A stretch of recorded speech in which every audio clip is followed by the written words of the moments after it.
മിക്കവാറും പിണറായി വിജയൻ തന്നെയായിരിക്കും ഇനിയിപ്പോ മുഖ്യമന്ത്രി ആവുക. കാരണം എല്ലാ ഇലക്ഷനും ഒരു ഇലക്ഷൻ അജണ്ട ഉണ്ടാവും. 2016 ഇലക്ഷൻ അജണ്ട എന്തായിരുന്നു? സോളാറ്, സരിത, ഇതൊക്കെ ആയിരുന്നു. 2021 കിറ്റ് വെച്ചിട്ട് അവര് ജയിക്കുകയും ചെയ്തു. അങ്ങനെ തുടർ ഭരണം ഇതാക്കി. പക്ഷെ ചരിത്രത്തിൽ ആദ്യമായിട്ടാണ് പ്രതിപക്ഷത്തിന് എതിരെ ഒരു ഇലക്ഷൻ അജണ്ട വരുന്നത്. വേറൊന്നുമല്ല, നമ്മുടെ വയനാട് കൊള്ള തന്നെയാണ്. കോൺഗ്രസ്സുകാര് 5.18 കോടി രൂപയാണ് വയനാട്ടിലെ ദുരിതാശ്വാസ ഫണ്ടിന് വേണ്ടി പിരിച്ചത് എന്ന് പറയുന്നു. കുറച്ചു ദിവസം മുമ്പ് VD സതീശൻ പറഞ്ഞിട്ടുണ്ടായിരുന്നു, ഞങ്ങൾ വയനാട്ടില് വീട് പണി എപ്പോഴേ തുടങ്ങി എന്നത്.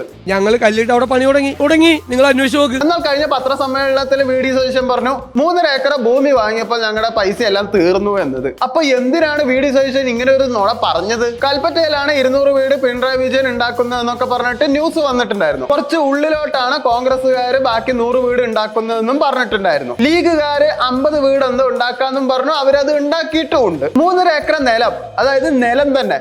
ഈ നിലം വാങ്ങാൻ എന്തിനാണ് 5.18 കോടി രൂപ ചെലവാകുന്നത്? നിലത്തിനാണെങ്കിൽ ശരിക്കും പറഞ്ഞാൽ സെന്റിന് വയനാട്ടിൽ 30,000-35,000 രൂപയൊക്കെയാണ് മാർക്കറ്റ് വാല്യൂ. എന്തായാലും ഗവൺമെന്റ് വാല്യൂ അതിലും താഴെയായിരിക്കും.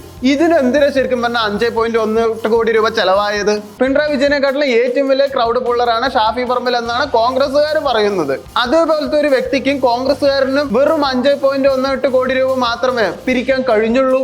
എന്നാൽ ഇതിന്റെ കണക്ക് ബോധിപ്പിക്കാൻ പറഞ്ഞപ്പോൾ കോൺഗ്രസ്സുകാരനായ സണ്ണി ജോസഫ് എന്താ ചെയ്തത്? ഒരു നോട്ടീസിന്റെ പുറകില് പേനയും കൊണ്ട് എഴുതിയ ഒരു കണക്കാണ് വന്ന് പറഞ്ഞത്. ഇതെന്തൊരു കണക്കാണ്? ഒട്ടും മര്യാദയില്ലാണ്ട് ഈ ഒരു കാരണം മാത്രം മതി ഇവർക്ക് എങ്ങനെ ശരിക്കും പറഞ്ഞാൽ കേരളത്തിന് ഭരണം കൊടുക്കുക? ഒന്നും വേണ്ട. കഴിഞ്ഞ ദിവസത്തെ പത്രസമ്മേളനത്തില് VD സതീശനും K സുധാകരനും കൂടി മൈക്കിന് വേണ്ടി തല്ലുകൂടിയത് നിങ്ങൾ എല്ലാവരും കണ്ടിട്ടുണ്ടാവും. ഒരു മൈക്കിന് വേണ്ടിയിട്ടും രാഹുൽ ഗാന്ധിയുടെ മുന്നിൽ വന്നിട്ട് കൈ കാണിക്കാനും വേണ്ടി തല്ലുകൂടുന്ന ഈ നേതാക്കന്മാർക്ക് എങ്ങനെ നമ്മളിപ്പോ വോട്ട് ചെയ്യുക? ശരിക്കും പറഞ്ഞാൽ മിണ്ടാണ്ടിരുന്നുണ്ടെങ്കിൽ നിങ്ങൾ എന്തായാലും ജയിച്ചിട്ടുണ്ടാവും. നിങ്ങളായിട്ട് തന്നെ നിങ്ങളുടെ ഭരണം ഇല്ലാതാക്കുകയാണ് ചെയ്തത്.